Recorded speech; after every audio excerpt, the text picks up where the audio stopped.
Morning, class. Gerald here, Arlington, Texas, week 3. Looking at Worthington's Coming to Peace with Psychology. He's delved into quite a subject here in Chapter 9. Psychological science provides a new tool as he shares with us what psychological science has to offer theology. I was very much intrigued by his chapter with the discussion that he came, and of course his illustrations and understanding on this interesting topic. He used the idea of tools, and tools are essential to anything we do. Any projects around the house, if I have the wrong tool, I'm in big trouble. When I get the right tool, the project goes quite well. Recently we installed hardwood floors in our house, and I'm telling you, when you install hardwood floors, you have to have the right tool to nail those floors to the concrete after you prepare that properly, and then you have to get your sander to sand them and refinish them. And if you don't have the right tools, it's brutal and it's a mess.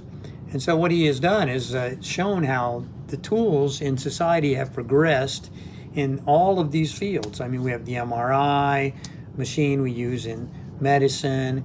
We have things that can study the brain and show pictures of the brain. There are so many benefits. The telescope that helps us see into space.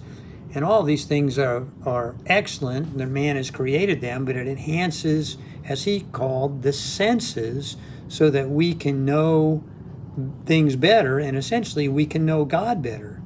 So the psychological science tools, as he concludes, are very important in helping us to come to know God.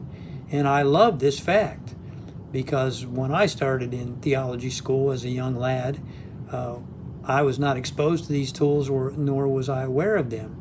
And even now, as I work in the field, I'm much dealing with addictions and problems with people's personal lives. The mental health in the addiction field is married together in counseling and various therapies. And some of these tools new tools developed medically have been fantastic in helping us to assess and understand people so they can get better. And what are the things that really impact them on the inside that now we can analyze, which before we could only look on the outside. And I know as I would deal with an introvert who I can hardly get to talk, that never shows any outward emotion or shows any evidence of anxiety, yet they're having tremendous amounts of anxiety inside. And we have machines now that can monitor and prove that and show stimulus and watch the brain change and the changes that take place, and that enhances us. So what he simply does, Worthington in his study, he ties all this together and shows how these developments bring about new tools. And he looked back to Kuhn in the 70s, who challenged with theory, and because he made these challenges, then people began to come up with new hypotheses and challenge different things, and it brought a change in science. Not how science was supposed to work, but how it actually worked, and it brought a revolution in some scientific areas. And then he went on to Galison. When he talked about Galison in the 90s, he said inventions and applications bring about new tools, which challenge science. Not so much the theory that brings out the hypotheses, but the actual inventions, the things that I just talked about, that were our new tools in the field that help psychology development. So psychological science possibly is one of the greatest helps for us to know God better, because it extends the senses, enables us to know more about ourselves, thus know more about the Creator who developed us, must know better about how to relate to Him, because we know ourselves, and as we know ourselves better, we understand better. So whether Kuhn in the 70s, using Einstein as an illustration, his theory of relativity and the changes that brought about, to Galison in the 90s, to what he concludes now, as we develop, people develop new tools. And it's happened in the spiritual world.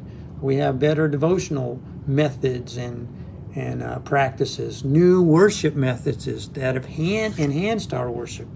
From when I was young with the organ and the piano, now to the musical embellishment that takes place in worship, and the skill of worship leaders that the manifest presence of God comes as we worship. It's so tremendous. Versus I love musicians that help me my affections to be drawn to God. And they use music and their gifts to stimulate those affections to be drawn to God. And new methods in theological understanding, that, as I said before, that as we come to understand man and what he's all about. So he closed by saying all this can be misused and harmed instead of helping people. But in reality, he challenged my thinking on how psychological sciences actually can enhance my knowledge and understanding of our wonderful Creator, how to serve Him, and certainly enhance my ability, as I know and understand Him, how to help other people and understand them and see them come to know God better. What a tremendous, tremendous work he did in bringing about this illustration to challenge people's thinking about how they think about the psychological sciences and how they can be used to help us and those around us ultimately know God better. Thanks. You have a great day. We'll see you again. Bye-bye.